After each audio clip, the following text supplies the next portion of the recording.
Somebody that just loves to learn, and another child grows up to be somebody you just love to burn. Mom loves the both of them. You see, it's in the blood. Both kids are good to mom. Blood's thicker than the mud. It's a family affair. It's a family affair. It's a family affair. It's a family affair. Oh, no, bad.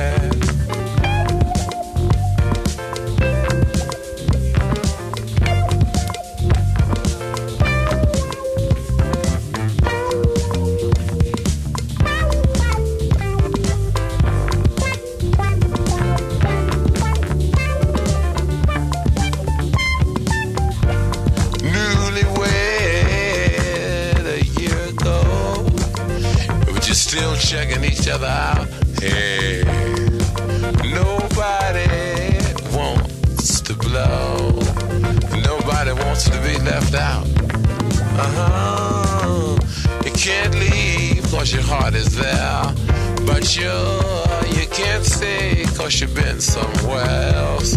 You can't cry cause you look broke down. But you're crying anyway cause you're all broke down. It's a family affair. It's a family affair. It's a family affair. Oh, yeah, a family affair.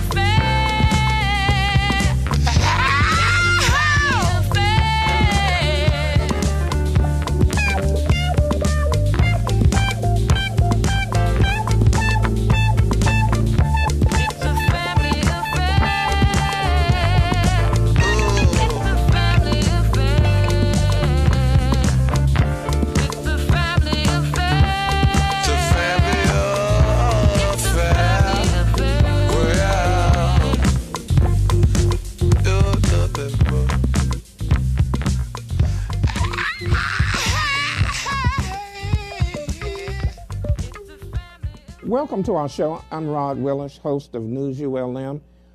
I won't say that it's quite a sad day. It probably is. When I heard that Aretha Franklin had passed, I felt a little flutter in my heart as if I had lost somebody in my own family. I remember listening to Aretha Franklin in the 60s and all of her great hits, and it was listened to her in the 60s, 70s, 80s, 90s, 2000. And most recently, her trips to the White House. Michelle Obama and Barack Obama were great Aretha Franklin, not only fans, but supporters. Aretha Franklin supported Martin Luther King. C.L. Franklin was her father, who was a great minister, and they supported the civil rights movement. And when Martin Luther King took up the banner against the Vietnam War and ran out of money from his traditional white supporters, Aretha Franklin went out on the tour and raised money for the civil rights movement. So she's always been a part of the civil rights movement. We lost a great talent, a great talent, but in the Baptist tradition, Baptist folk, as a rule, they call their deaths and funerals homegoing celebrations. So today, we're going to have a homegoing celebration, a tribute to Aretha Franklin and the great work that she's had.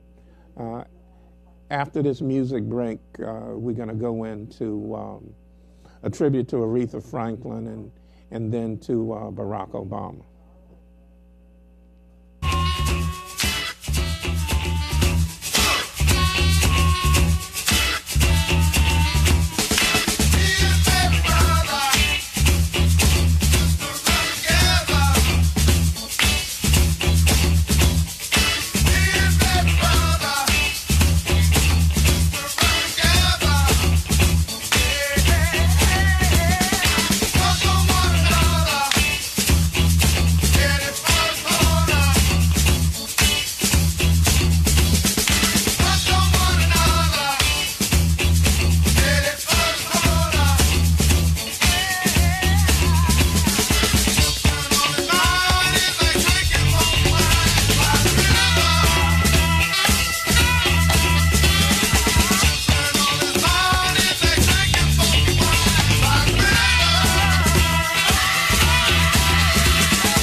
to introduce world-renowned musical artist Aretha Franklin to sing My Country, 'Tis of Thee.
Baptist Church.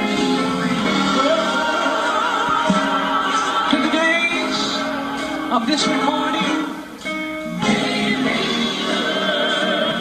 produced by the great Reverend James Cleveland, one of my mentors on the piano.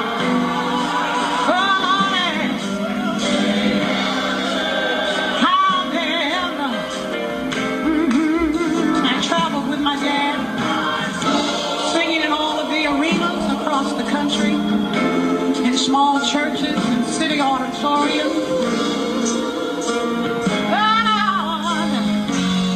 He said, the Great Commission, go into the world and preach my gospel.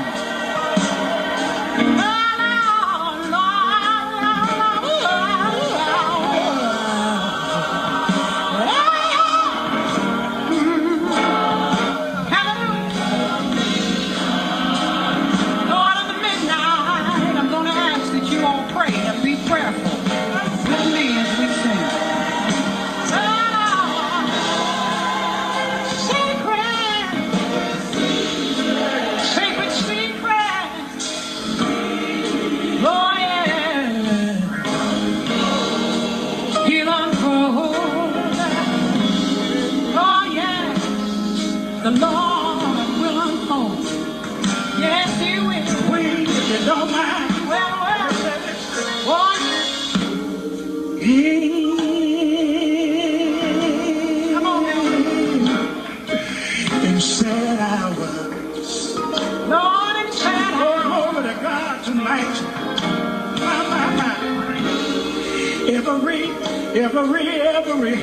every now and then I get a little lonely. You're gonna get a little lonely. Oh, yes, I do. But you know what? The truth of life, the real truth of Jesus. Oh, my life. Love is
one more treat for you tonight on an evening about the women of soul.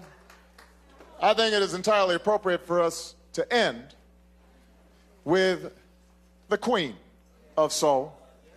Please welcome back to the stage Ms. Aretha Franklin.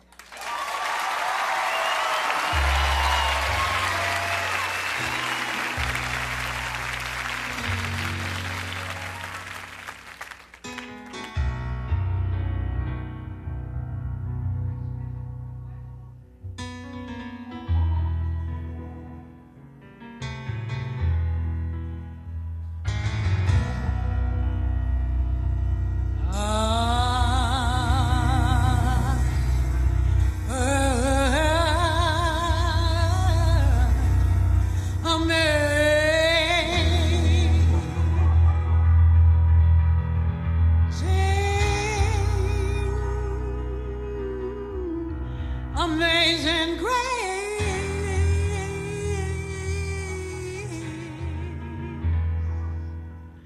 how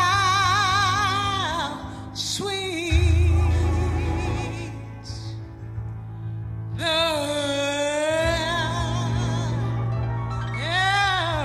sound.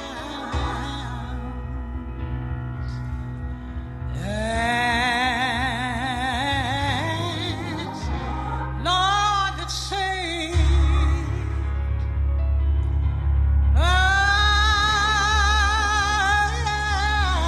saved,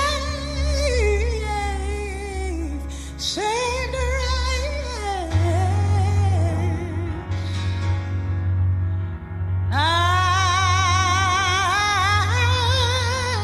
like me.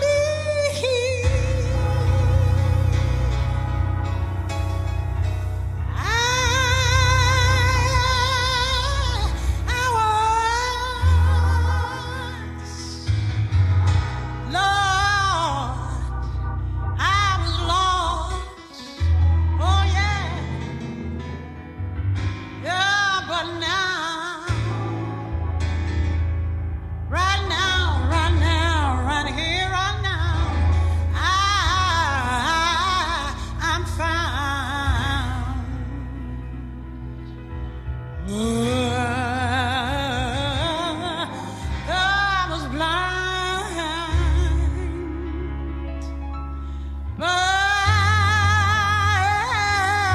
but now,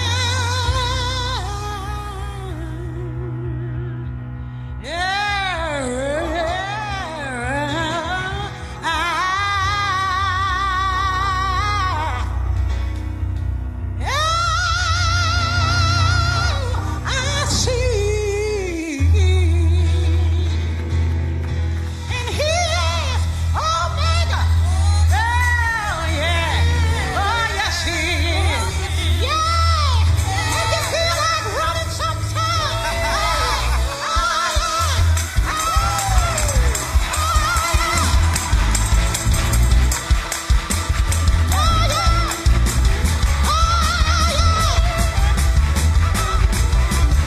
To watch this show online in its entirety, plus web-exclusive performances by Melissa Etheridge, Ariana Grande, and an extended version of Amazing Grace, go to pbs.org/whitehouse.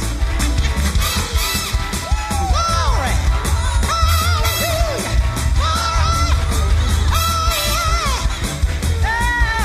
Oh yeah!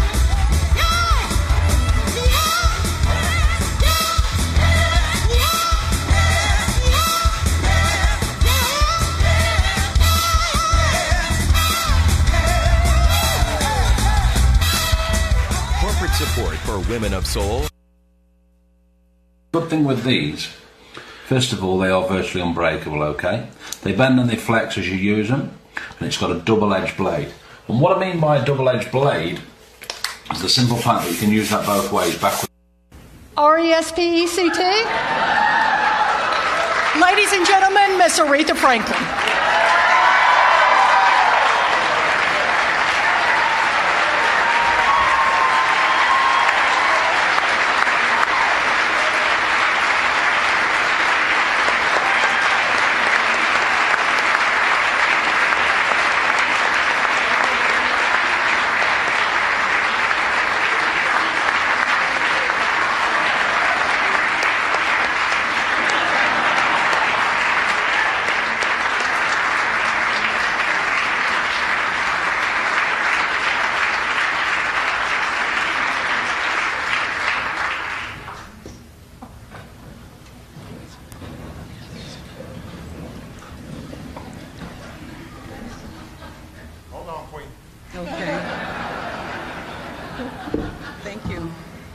There you go. Okay.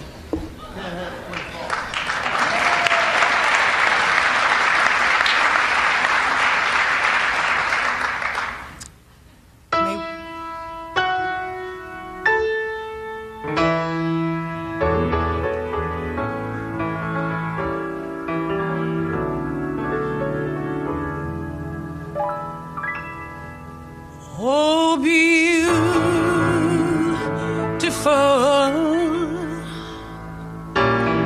for spacious skies, for amber waves of grain, for purple mountains' majesty, above the fruit-decked plains.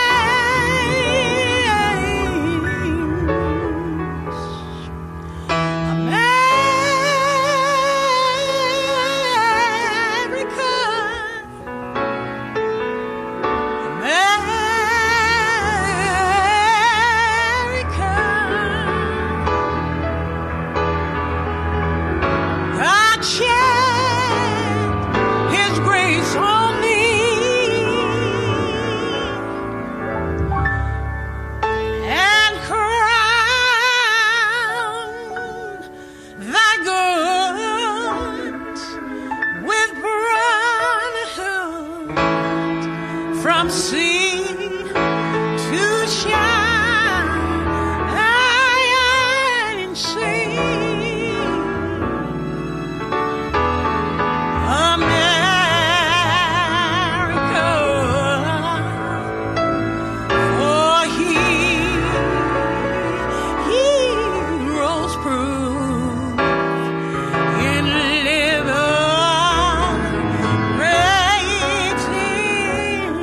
strife,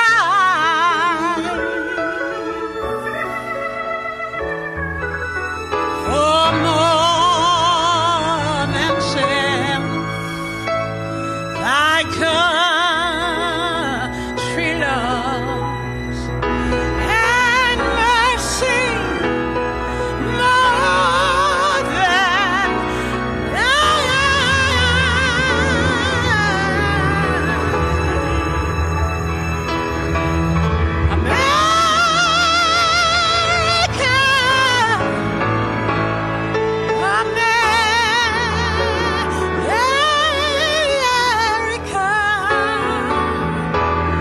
may God thy glory find, and specialness and nobleness,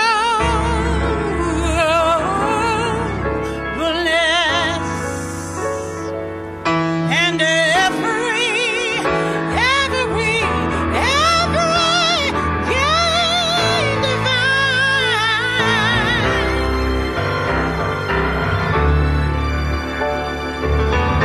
Mr. Attorney General Eric Holder, speaking for we, the people, we appreciate you, we love you, and God bless and keep you as you go forward and in all of your endeavors. He's courageous, integrity, a hero, yes he is. He's a champion, he's a warrior, yes he is. Yeah.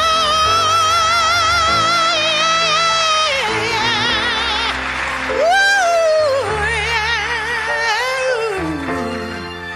Let everybody say yes. Say yes. Say yes. Thank you. We're trying to reach out to young people all across the country who may not have all the advantage. may sometimes be subject to stereotype, trying to give them pathways for success. That list may this, seem daunting, but if we are true to who we are as Americans, group of young men. Problem is too big.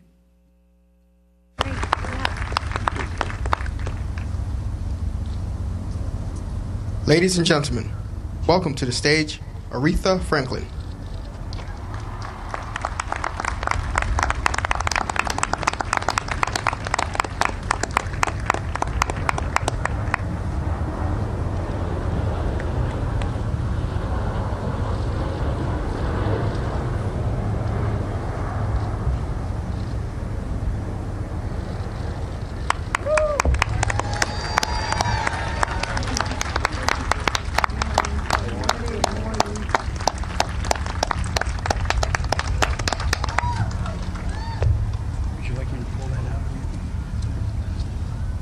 Good morning, everyone. Morning. What a pleasure it is to be here with you and to be a part of this magnanimous and most historical day of remembrance for a man who was so great and so lovely. Good morning, Christine. How are you?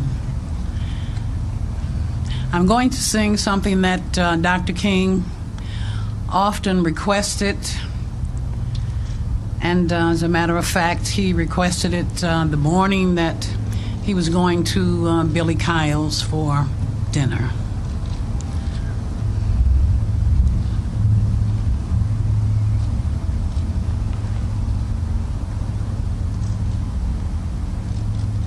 May we have the track, please?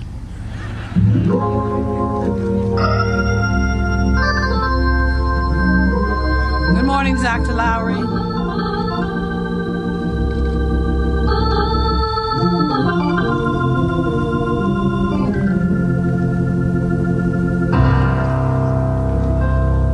Precious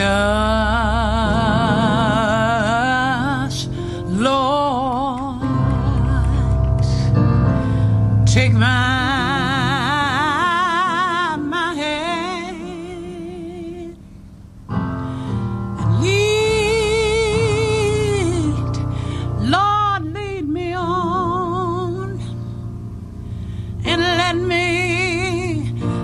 stand. Lord, sometimes I get tired. I am weak. And Lord, I get worn through the storm.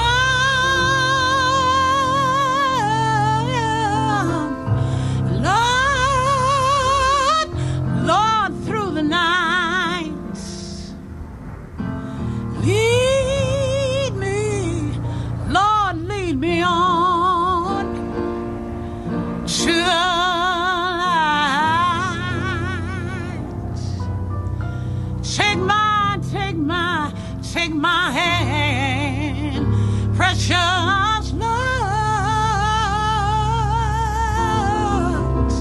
and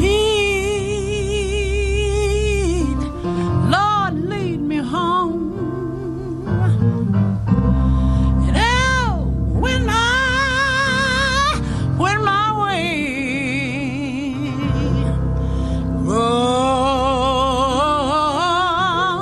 grows drear, precious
and lead. Lord, lead me on. Oh, glory! Hallelujah!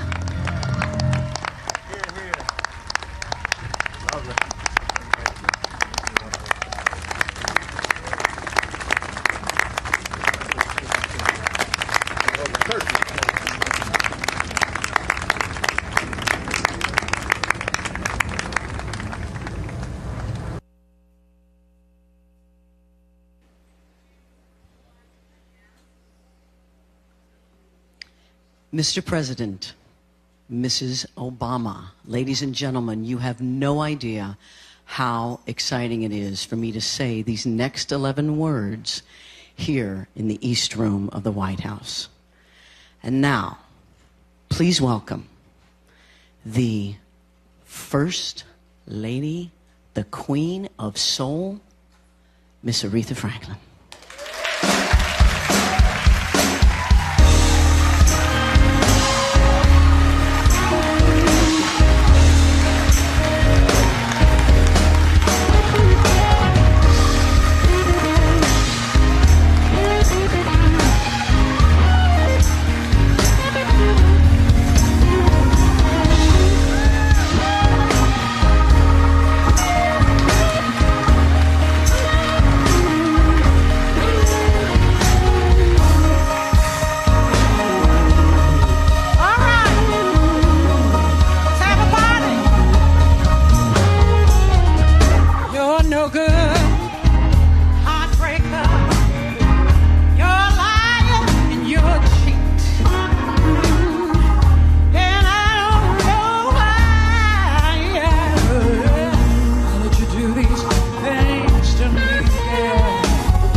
America is facing an ever-growing epidemic of diabetes. Over 26 million people are suffering with the disease known as the silent killer.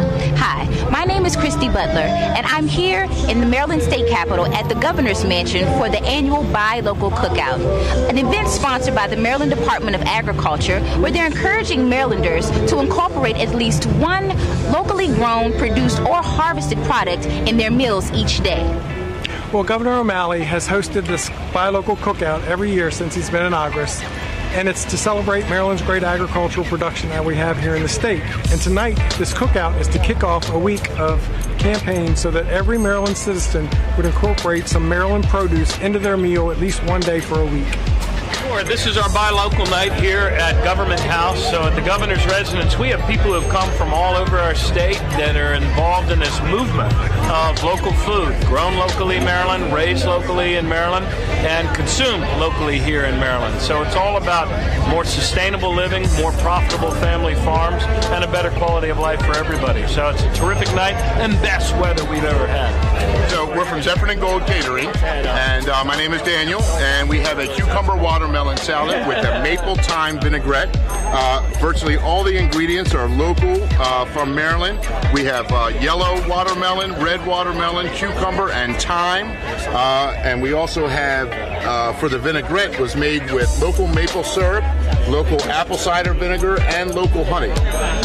So it's a delicious treat, and you have the sweetness of the watermelon, and then you have a little bit of savory of the thyme, and apple cider vinegar sort of takes it another place. So all together as a combination, super refreshing, little creative and simple. I think any Maryland family could make this at home. Shop down at the at your local farmers market, and you should be able to pick up all these products. And this is such a simple dish. You can find it in a cookbook, and I would hope that you enjoy it. Well, when you buy your produce local, it's picked fresher, it's riper when it's harvested, so it tastes better. So you'll make better healthy choices. You'll pick fruits and vegetables that taste better and maybe make better choices than some of the other options that you might have. So we encourage all Marylanders, especially those with medical issues, to always buy local whenever you can, so it encourages a healthier diet. Hark now, hear sailors cry. Smell the sea and feel the sky. And let your soul and spirit fly into the mystic.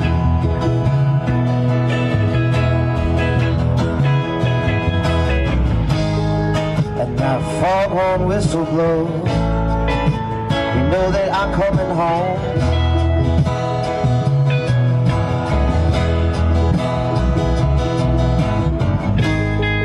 And that foghorn whistle blows. I want to hear it.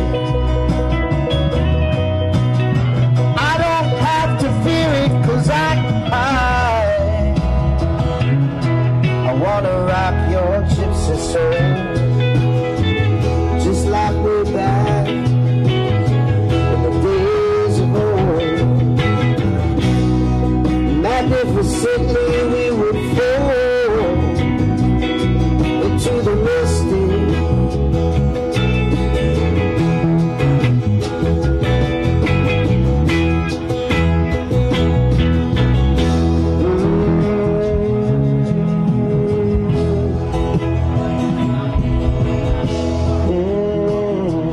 Part of this is about creating local economies, especially when it comes to the food that we consume, but a big part of it's also about the health. I mean, what we put into our bodies. So a tomato that's raised here in Maryland has far greater nutritional value than a tomato that had to drive across the country. So, look, this is a great way not only to build up our own economy and family farms, but also to build up your own body. And that's particularly true for people that really need to watch their diet carefully. So, buy locally grown Maryland produce, nothing like it. For those who are interested in maybe visiting some of the local farms so that they can start participating in more local purchases to increase the healthier diet, where could they go to get that information? Well, the Maryland Department of Agriculture hosts a website, marylandsbest.net. If you go to that website, it'll give you a listing of farmers markets and farmers where you can go to get good local produce. That's marylandsbest.net.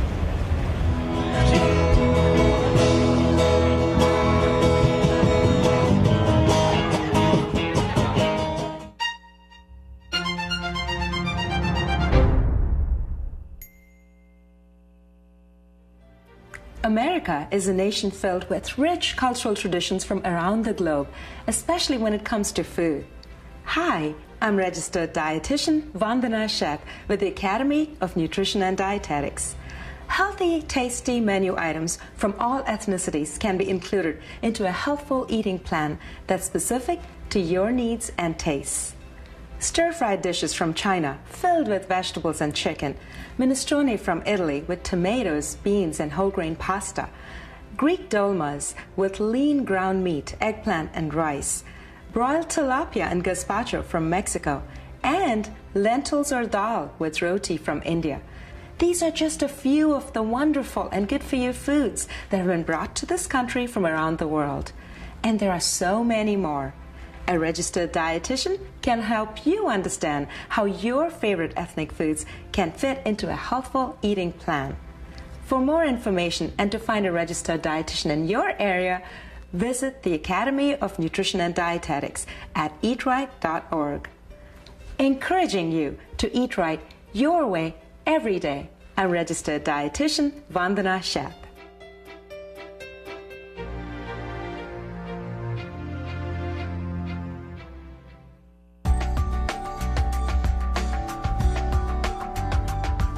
I can remember when I first started, the first time I put on my gym shoes and I said I'm going to work out and this is what I'm going to go for. I remember that moment and I know what now is, and I never would have guessed that me getting up off the couch and me saying this is what I'm going to do for myself would inspire so many people, that so many people would be watching, and I would even write a book from it. Hi everyone, I'm Jennifer Hudson, and my new book is I Got This. I've been the big girl, I've been now the new me, whatever that is, and I get to tell what it's like on both sides and talk about my struggles, and I'm sure some will be able to identify with that. One of the main things I wanted to focus on was helping people realize, do what works for you, do what you want for you. I guess I was very surprised in seeing how important image is in the work that I do. It was almost like a culture shock. It wasn't what was important to me. The moment I realized I wanted to get healthy, one, I was pregnant, I was getting ready to have my baby, and I wanted my body back. I'm like, okay, wow, why am I wearing the same clothes that I wore before I was pregnant, while I'm pregnant, and after? Like, huh? Also, I wanted to set an example for my son. It literally is life-changing, and no one can understand what I mean unless you actually experience it. So many times I've been discouraged before because I'm sitting looking at someone else like, I can't do what they did, but I'm not them, and I'm not trying to be them. What I'm most proud of is the fact that I said, okay, this is something I want to do, and this is something I want to change, and to be able to do that, and just having that control and that power within myself to be able to do whatever I want to do with me or whatever I want to do with my life. Thanks for reading I Got This. I hope it helps you on your path to finding your new you. Bye.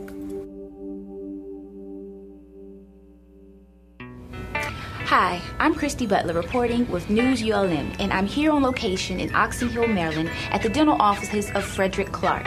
Now, Dr. Clark, many people are very apprehensive about going to the dentist. What makes your practice a place where people can actually be comfortable? I've been practicing dentistry for almost 30 years in the Washington metropolitan area. And one of the things I took into consideration early on is that people are afraid of the dentist. And I think one of the things that worked in my favor was that I did not have the experience of having a bad experience with a dentist in my lifetime. So I came into the dental practice with the idea that I was going to try to put myself in the shoes of the patients where they are, meet them where they are. What we found that there are about four basic things the patients are very concerned about the dentist. They're concerned about pain or the needle. They're concerned about the noise, which is the drills, the suction. They're concerned about the loss of control, being placed in the chair in a supine position. And they're also afraid of sometimes the dentists themselves. If we have to use sedation, sometimes we will give patients Valium or something to help them to relax when they come to dental visit. We'll go through breathing exercises. We'll do a lot of things that help the patients to not deal with their fears. We even have soothing music playing in the office. As they say, music calms the savage beast, but music calms dental patients too. Typically, if you look at the progression of diabetes, There are two types, and in general, there is type 1, which is juvenile diabetes, and type 2, which is adult onset. Adult onset diabetes is the more common. In other words, if you were to look at the numbers, you might see in terms of statistics and ratio, 10% of people may have juvenile diabetes, but 90% have adult onset. In which case, you're saying that this is a disease that its appearance in people's lives usually is in the third or fourth decade of life. But periodontal disease is a disease which, to me, is an enigma to most people. 80% of people by age 40 have some degree of periodontal disease. It can be early, moderate, or advanced. Most people are completely unaware of it. I've talked to seniors who are in their 70s who lost all their teeth and never knew that the reason they lost their teeth was periodontal disease.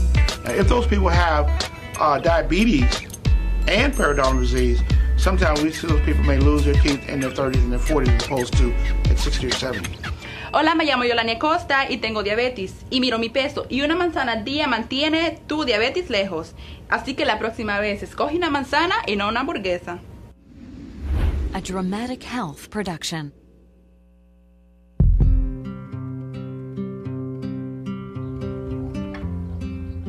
I'm Claudia.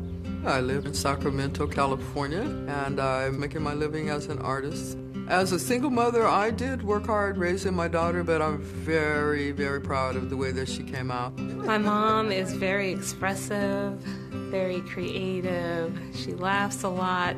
This is like a month after your first birthday. Oh, wow. Yes, my sweet baby. Growing up with my mom, we were always surrounded by artists, poets, very interesting people were our community. I was a medical assistant for about 22 years, and I really felt that I was doing something valuable. But I had a heart attack in 2007, and by 2008, it just got too hard to work because I was having such severe bouts of angina.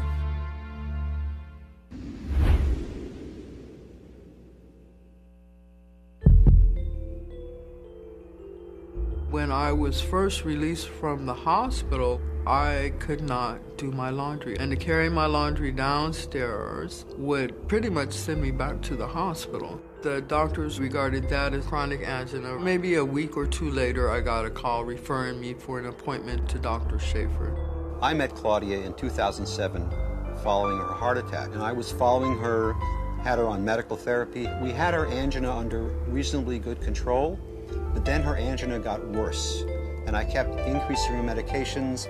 It didn't seem to do much good, and so I referred her for cardiac catheterization in 2009. And that cardiac catheterization, or angiogram, took a picture of her coronary arteries.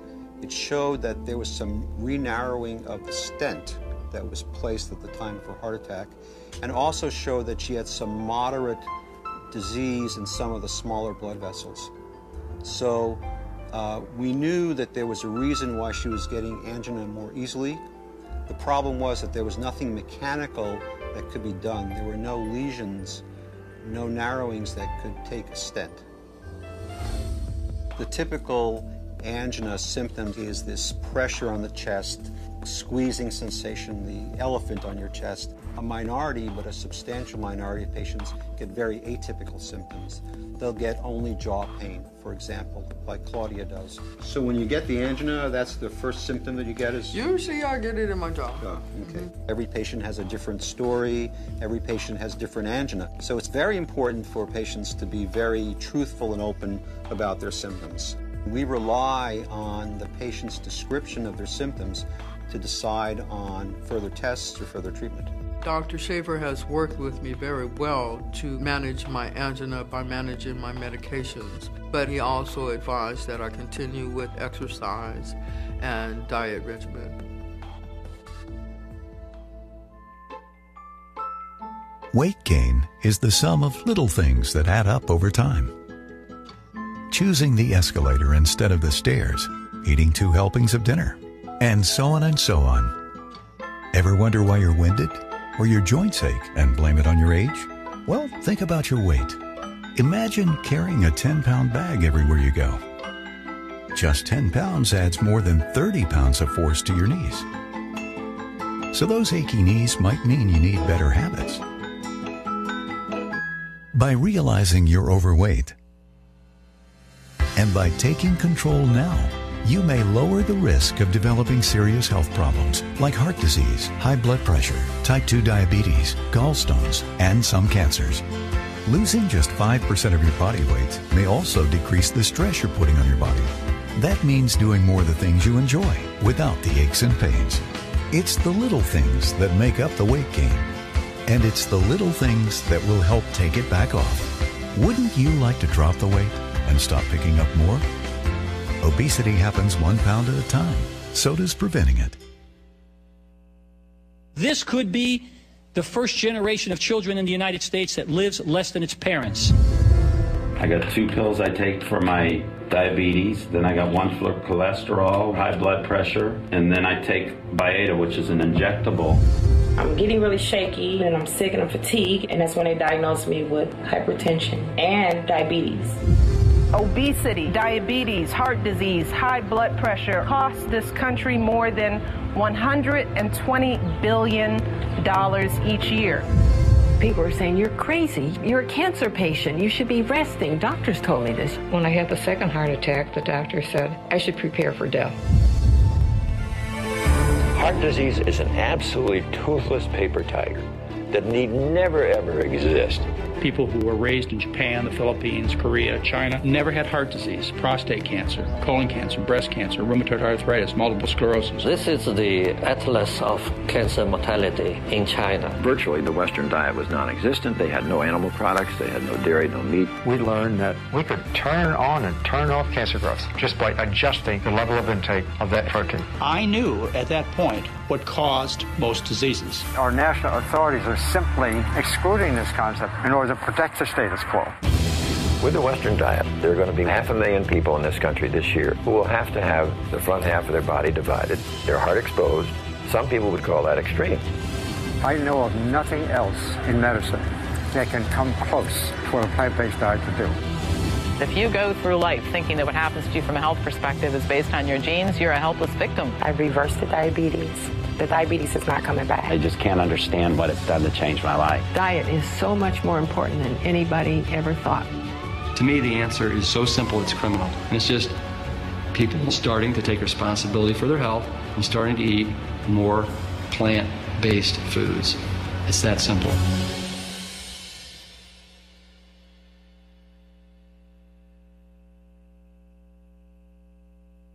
There's over 400 calories in one serving. How'd you know that? Read the label. Read the label. Read the label. The label. Check the number of servings and serving size. Choose lower fat and lower sodium. Read all about it. The Nutrition Facts label. Read the label. Between 1760 and the end of the Civil War, there were 101 books written or dictated by people who once were slaves and then escaped to the North. And the only one that addresses the experience of a free man or woman in the North who was kidnapped into slavery in the South and then made it back to freedom in the North is Solomon Northup. Like many people, I hadn't heard of Solomon Northup, but one time in the 1990s, I went to the old Fort House Museum in Fort Edward, New York, and on the guided tour, they mentioned that Solomon Northup and his wife had lived there in the 19th century, and that he had been kidnapped and become a slave and then wrote a book afterwards. I've had a difficult time these past several years.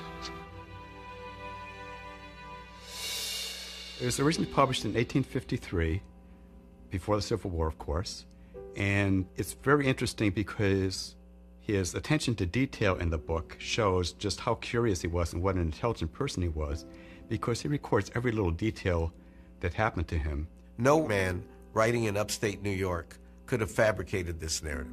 There is no justice in this slavery. If justice had been done, I never would have been here. When I had the book in my hand, I opened the page of the book, I couldn't put it down. It's an astonishing story of one man who holds on to his faith, holds on to his humanity through the worst kind of experience one can think of, and it was something which I thought the world should know about. It was such an amazing discovery for me. Many people don't even realize that there were free Negroes at the time, but of course there were. And Solomon and his wife were part of that free black community. And Solomon's father, Mintus, was born a slave who earned his freedom and then accumulated enough land to get citizenship rights, the right to vote in the state of New York.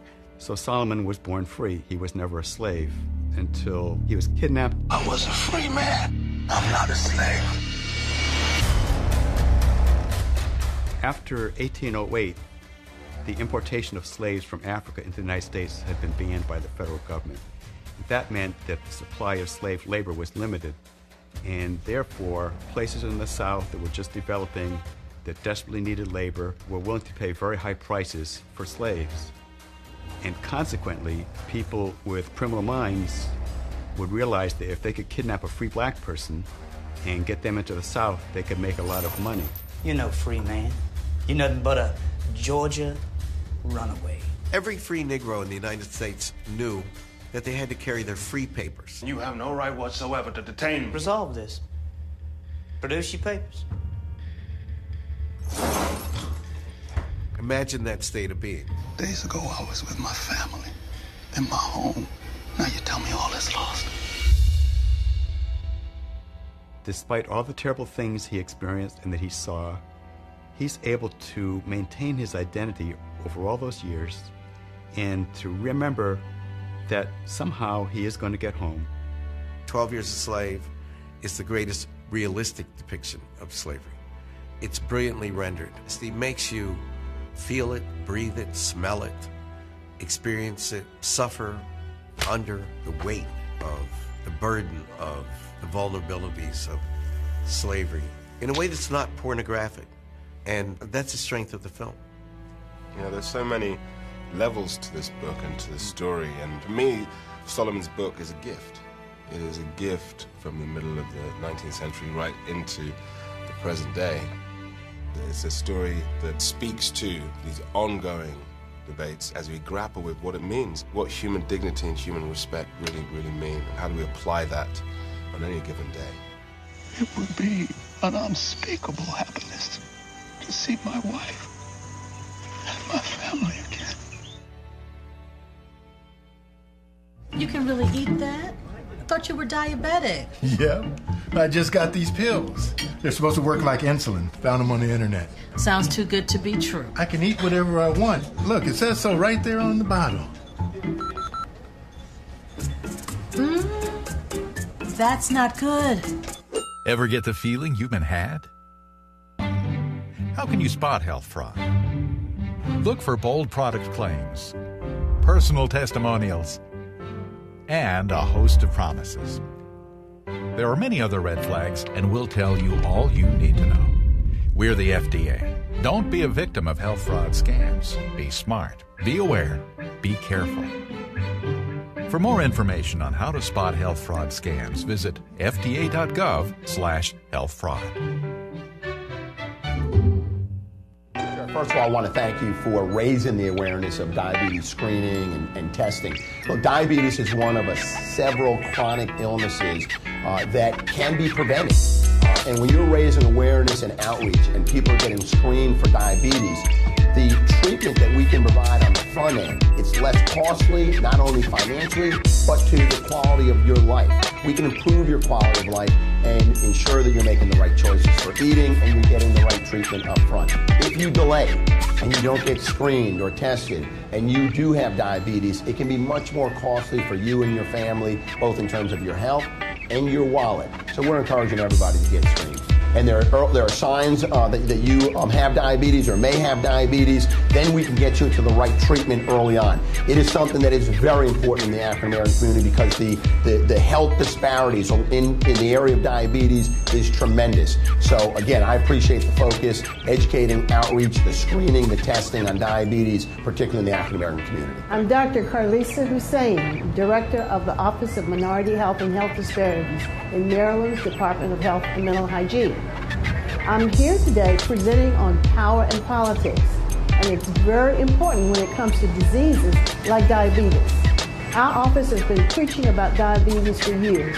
It's highly found in African Americans in Maryland and in Baltimore City, and the death rates are high. The loss of limbs are high. So we're trying to get the messaging around. So this is exciting.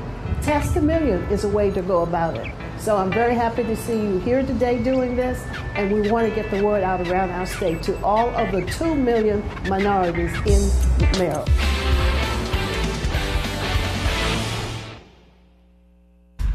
San Antonio, Texas was the backdrop for our recent testing of Honda's new 2014 Accord Hybrid. On the outside, this Ohio-made hybrid shares most of its architecture with the tried and true gas model.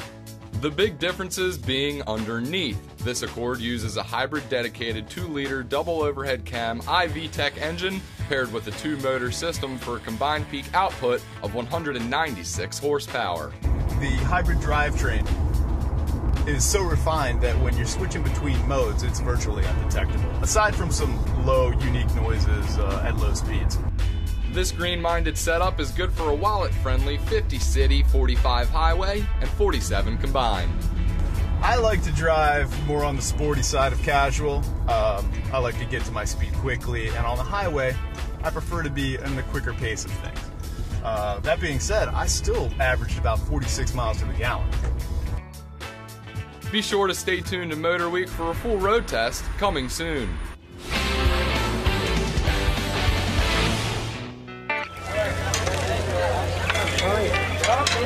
Hi, I'm Martin Saylor. I'm corporate chef of Coastal Sunbelt Produce, and we are supporting the Maryland Agriculture Picnic with Arnold Farms, which is a wonderful farmer out of Chestertown, and we have Princess Anne crab meat, and we supply fresh vegetables to a la carte restaurants and hotels and country clubs and retailers, and we're thrilled to be here to serve Maryland people Maryland food. This is a very important occasion here where we're showcasing the natural fruits, vegetables, produce, dairy of Maryland. One thing the governor pointed out, which is very important, is to be able to eat local fresh foods. A lot of our foods are sent from different countries, from across the country, and we don't know how fresh and how potent the vegetables and fruits that we are getting in the grocery store. So I encourage everyone, if you're looking to eat healthy, if you're looking to cure your diabetes, I encourage you to eat your local fresh produce, even the meats and the dairy. If it's fresh, it doesn't have to be treated for long shelf lives. So whatever area you are in, you can find this kind of produce and dairy and meats in your local farmer's market. And I encourage you to go and do so.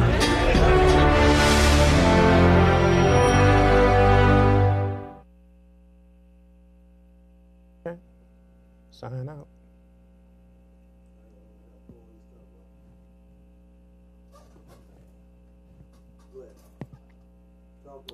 Until next week, I'm Rod Willis with News ULM. Oh, okay. Same way. I'm Rod Willis, your host. Until next week, tune into News ULM at Fox Wave.